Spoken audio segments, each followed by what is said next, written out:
Let's turn now to ties and dots. Rhythms don't always occupy complete beats or regular subdivisions. Sometimes we want to extend the duration of a note. We can do this by tying one note to another, as you can see on your screen now.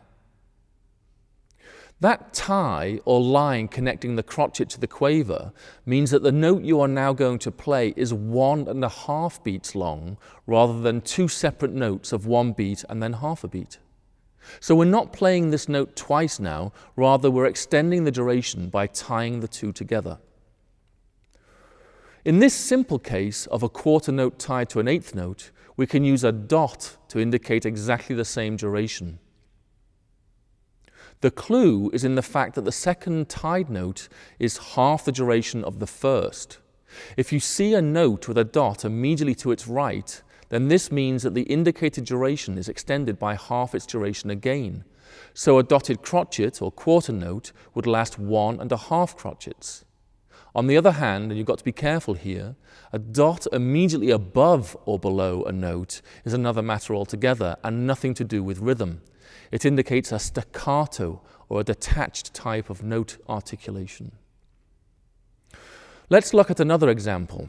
A dotted quaver or eighth note would similarly last 1.5 quavers. So that would be the equivalent of tying a quaver to a semiquaver or an eighth note to a 16th note.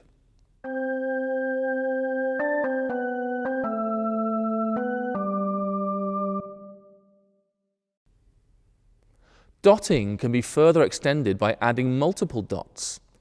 2 dots would extend the duration of the indicated note by half of that duration and half of that duration again. So a double dotted crotchet or quarter note would actually be 1 3/4 crotchets in length, 1 plus half plus a quarter. Triple or even quadruple dotted notes also exist, though they are a lot less common.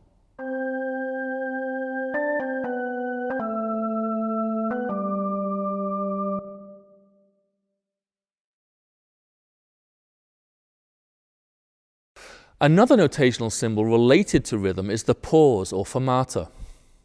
When placed over any note or rhythm, this symbol indicates an out-of-time pause. The length of the pause is determined by the musician, but as a general rule of thumb, it's about twice as long as the indicated duration. Now, when you're writing rhythms yourself, rather than just reading them, you might ask yourself how to space them. It would be reasonable to assume that a crotchet or quarter note takes up the horizontal space of 2 quavers or eighth notes. This is sometimes the case. Some composers even prefer it that way. But most publishers tend to squash longer durations into less horizontal space than the requisite number of shorter durations. So you can adopt this approach when writing yourselves. The thing to bear in mind is that when you're writing more than one part, then coincident notes have to vertically align so that you can see which notes will actually sound together.